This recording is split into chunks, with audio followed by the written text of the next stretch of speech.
Ngayon magbubukas tayo ng ating parcel from TikTok. So ito ay rest mat ng ating mga rabbit. Okay, ngayon maglalagay tayo ng rest mat ng ating mga rabbit. Lalagyan natin ito kasi mabigat yun.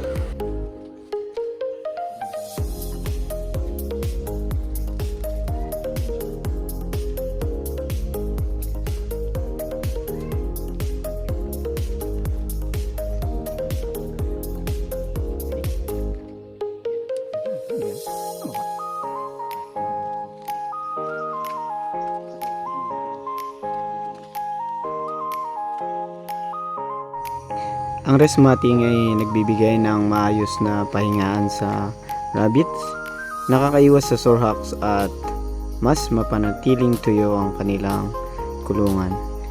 Malaking tulong ang rest matting sa kanila. Mas malinis, mas komportable at mas healthy ang kanilang mga paa.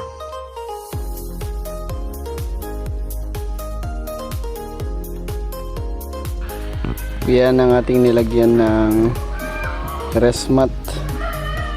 Hindi niya ginagamit yung to. So, yan ginamit na niya.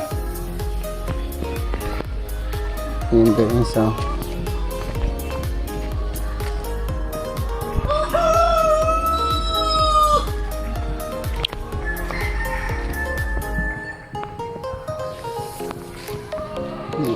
lalagay tayo ng mga rest mat kasi ayaw natin na magkaroon ng sore hocks sa ating mga rabbit.